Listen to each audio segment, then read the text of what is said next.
What's up, guys? This is Rey-Jay back with another video. And in this one, I'm going to talk about what's happening with the overall market in terms of this trend. Is the market about to get a much larger pullback, or are we about to get a bounce? As of right now, based on what President Trump said, a bounce does look a little bit more probable, but I'm going to actually kind of weigh in the possibilities and talk about what we're seeing on the charts and such. So before I break anything down about what's happening with the markets and what President Trump just said on his Truth Social page about Jerome Powell, and also what he's saying about the whole situation with Israel and Iran, as he has some big announcements, just know that I am not a financial planner, so take nothing I'm saying as financial advice. And also, if you guys can, please check out my Moomoo link. If you sign up for Moomoo, the link down below, and deposit $100, you're guaranteed 5 free stocks. If you deposit $2,000, you're guaranteed 25 in total, and deposit $5,000, you're guaranteed 60 free stocks. The offer ends at the end of July, so check it out before they run out. You also qualify for an 8.1% APY on uninvested cash. Anyways, as far as the market's going, as you guys know, the market got a bit of a sell-off on Friday with all the option expirations and because of other factors. But with some of the things President Trump has been saying, this is helping the market bounce a little bit during the after hours. Now, I'm recording this video as of the end of the day on Friday, late night on Friday. I'm not going to be available on Saturday to give you guys an update, so this is actually pre-recorded. So in case there's some new updates, I may not be able to account for like every detail, but I just want to talk about some important things anyways. So when we zoom out of SPY and kind of delete these drawings, and when we go back to like our daily time frame, what you'll see is that the daily is looking kind of weak here, but we have this 20 EMA at 593, and we're going to see if we could hold this or not. If this holds on SPY, there could be some kind of like bounce move, and if we lose this, there's going to be a risk of more downside. So we haven't really lost critical support yet to turn a lot more bearish. Now, whether we get a bearish move may depend on Jerome Powell and President Trump. That's why I want to focus on what he just said. So the first thing is, I'm actually going to start from the beginning. I'm going to put these in the order to which they came out. President Trump has been going on about Jerome Powell. He's very, very, very upset with him. President Trump is going to be replacing him most likely next year based on what he has said once Jerome Powell's term ends. First, he said, too late. Powell is the worst, a real dummy who's costing America billions. Very, very unhappy with this. He's also talking about what regulators have said, that Jerome Powell should cut rates or quit. That's the first thing that President Trump said about Jerome Powell a couple of days ago. Then he said, I believe this was just yesterday, too late. Jerome Powell is costing our country hundreds of billions of dollars. He is truly one of the most destructive people in governments, and he said a lot of things like this. Europe has had 10 cuts. We have had none. We should be 2.5 points lower. So he's talked about like more cuts that he wants to see to save billions of dollars. And he went on about that. He wants to see lower interest rates on our debt, and he wants to see lower inflation. He says we have lower inflation, and that Jerome Powell is a big disgrace. So he's very unhappy with Jerome Powell. He went on about that. Then he typed this paragraph about Jerome Powell. He went on about it. He said that too late. Powell complains about costs, much of which were produced by Biden. So he's blaming Biden for it. Then he went on about this. He wants to see him lower interest rates. He went on about that. If he reduced them to the number they should be, 1% to 2%, that numbskull would be saving America up to $1 trillion per year. I fully understand that my strong criticism of him makes it more difficult for him to do what he should be doing, basically decreasing rates, but he's tried all different ways. He's been trying to be nice. He called him dumb. He's obviously not happy with him. He's saying we have virtually no inflation. Our economy is doing really well. And once again, he just went on about how he's unhappy about all of this.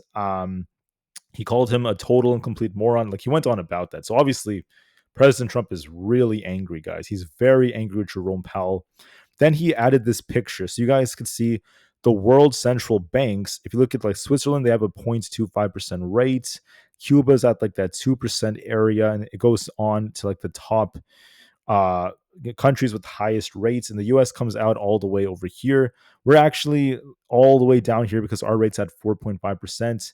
So why is President Trump so upset? Well, obviously, Jerome Powell gave us a couple of warnings, right? The first thing Jerome Powell said was that there's going to be a risk of higher inflation during the summertime, which is why he does not want to see the US cut rates. He also mentioned the risks of unemployment potentially going up because of our labor market, because job openings are slowing right now. So that is his argument to keep rates the same because of the inflationary risks due to the tariffs, not to mention the volatility in crude oil, which is also going to be affecting inflation. President Trump is arguing that in the present, there's no inflation. It doesn't make sense, and he wants to see rates much lower. Obviously, President Trump is a big businessman. He prefers lower rates. He wants to see the cost to borrow money lower. So it's a big argument. This is a pretty big deal because, President Trump is basically very, very upset with Jerome Powell, and he wants to replace him. And he's calling him names like calling him dumb, calling him a moron, and the list goes on. So just want to give you guys an update about that, what he's been saying. Now, there's even more things coming out. We're going to be expecting some volatility as we're going to see if President Trump wants to interfere with Iran. But I believe he mentioned something about that, about how that may not actually happen, although it's to be determined. The last thing he put on his Truth Social page about this was a couple of days ago about how we know exactly where the so-called supreme leader is hiding. He's an easy target, and he's once again telling Iran to not hurt American civilians or American soldiers, or else it's going to be really bad. So that's what he was saying. Now, what I'm also going to do is read his transcript. So I want to read some of the quotes from President Trump that came out over the last couple of days. First and foremost, President Trump said that he believes the U.S. is going to form trade agreements with India and Pakistan. That's a big piece of news because if we have these trade agreements, that could be a little bullish for the markets.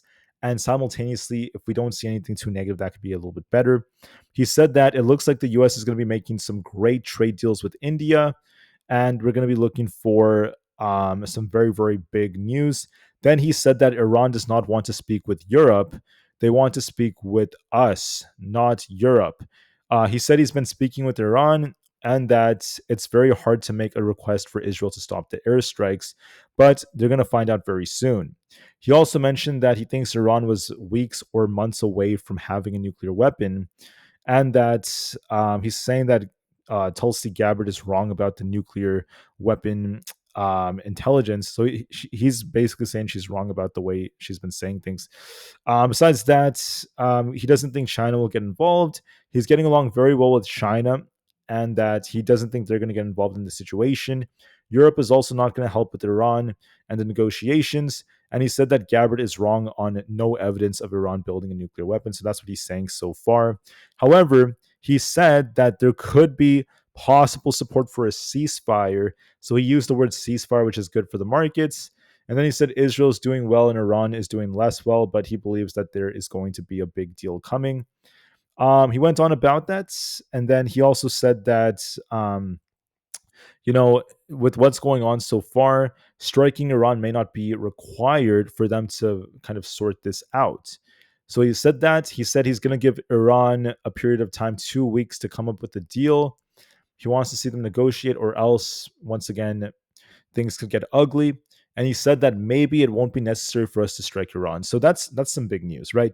So we don't know if President Trump and the US are going to be striking Iran. If they do, that could be a little bit more negative for markets because it's going to cause crude to go up a lot more, which would be a driving factor for inflation. But it's not guaranteed. And he even said today that interference may not be necessary. It may not be necessary. We'll just have to wait and see just to be safe. So there's a lot of uncertainty about this. If the uncertainty continues, obviously the market's going to get used to this and it won't be dumping as hard. And then if we get a deal between the US and India or something else like that comes out, that could help us bounce a little bit. It's possible. So I just want to say that the market's kind of like in a stalemate phase, and we're not officially bearish or bullish yet. We're kind of in the middle. We also have the big guy Jerome Powell giving a testimony on Tuesday, which could also cause volatility. So am I bearish or bullish? Honestly, guys, I'm neutral because when you look at SPY, okay, this is our support, 592 to 595. We bounce here, reject, bounce, reject. We did dip a bit. We're going to see if we bounce or not from this level. If SPY holds 595, I'm going to be looking for a rebound to at least 598 to 500, 598 to 600, excuse me. But if we fail at 592, I will turn more bearish. I will be anticipating a bigger move down towards the 580s in case we end up losing support. Now, you might argue that, wait, we're curling, we're about to see a dump. That's not always guaranteed. For example, right here, we had kind of like a head and shoulders, but instead of this panning out, we actually got a bounce. So sometimes unexpected things could happen. Now, we are looking a little bit weak in terms of the trend, but we need confirmation first. If you want to be a bear, if you want to see SPY collapse, we have to lose this 593 area. See the green line right here? We got to lose this. If we close below 593, yes, I could be looking for a bigger move down. But if we hold this, there could still be a bounce. So before you start jumping in and start shorting the hell out of the markets, expecting us to crash, you got to wait for confirmation. Be very careful. You want to be very, very careful. I want to give you guys a warning about that. The weekly looks kind of weak here, but the question is, are we going to bounce first and then come down, or do we just bounce from here? The weekly doesn't guarantee things. For example, like this weekly candlestick was very weak from mid-May, but instead we bounced. And there's a lot of instances where that happens, right? There's a lot of instances where the market looks super bullish or bearish based off our weeklies, and we end up getting bullish moves instead. So, like this weekly was weak, we dipped a bit, then bounced. So sometimes you never know, and that's why you don't want to solely trade based off weekly candlesticks. So, in my view, we are a little weak. We're going to likely retest 593. We'll see if we bounce off that. This is big support. If we bounce, we could still turn back up. And it doesn't make sense to be super bullish or super bearish. In the future, could we dump? Sure, we can, but there's no confirmation yet. And if we hold this support, we could still look for a rebound move because we're still technically at support, right? You could draw a support trend line like this and also like this. So you could still draw it out just like this, and we still technically have a range. So we're going to see if we get a bounce off our support or not. We're going to see how this ends up going as we're still technically range bound, right? So could we bounce? It depends. If we hold support, if we do, we could still see a rebound next week. So we're not officially done. And there's also an argument to be made for bulls that this is also looking like a flag, and that if we get a big bounce, we could still break out higher. So no confirmation of major downside yet. Although we are looking a little weak, we're not officially there. On the QQQ, it's a very identical. When you look at like our daily time frame, we haven't lost the 20 EMA. We're still holding 524 to 525. If we lose this, yes, I could see us go lower, but if we hold this, we could be looking for a bounce into the 530s. So we'll see which way we end up going. So please keep that in mind. We'll see how it ends up going. So watch to see if we bounce or not. So that's going to be very, very key. So I could see 524 to 525. We'll see if buyers defend or not. So give that some time. But there is that downside risk. So keep that in mind. If we hold 524, I'm looking for a bounce back up to like the 530s. But if we fail there, I think we could be dumping towards like 516. So it depends on if we hold support. As of right now, we're holding up. Even ES on the daily is still holding its 20 EMA around that 6,000 area. If we lose 6,000, I could see us dumping. But as long as it holds, we're looking for another rebound move. For NQ, we're looking for basically 21,770. We're going to see if we try to bounce here. If not, we could be dumping more. So we want to see if that ends up holding. Tesla, I mean, it depends on the robo-taxi. With Tesla, oftentimes after these events, you get a sell-off because of the saying that goes by, the rumor seldom used. So it could go either way. But the longer-term trend of Tesla is actually, it's still technically trying to make higher lows. So even if we do come down after the robotaxi, as long as we hold the 270s, it could just be a small dip then a bounce as Tesla tries to form a like cup and handle. So it could still bounce later. I might see a small dip before it tries to bounce. It's still looking good. Even Nvidia is looking decent, but although we're trying to push, we do tend to reject a lot near 150. So even if we do go a bit higher, I would still be very careful with this. With that being said, that's it for my video for now. I just want to say the market's still indecisive, but you can't turn into a major bear yet until we start losing critical support, which SPY and the QQQ have not done yet. We're still holding up.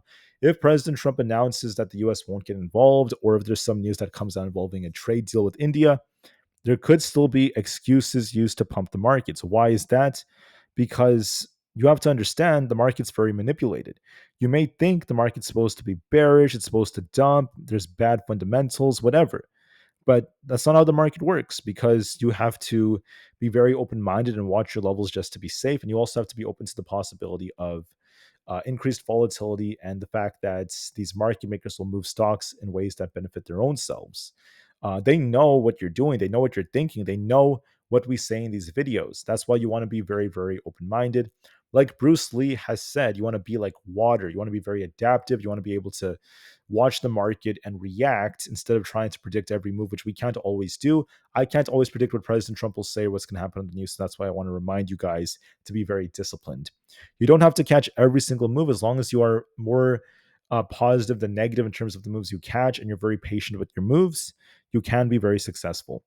So with that being said, am I bearish? No, I'm not officially bearish or bullish.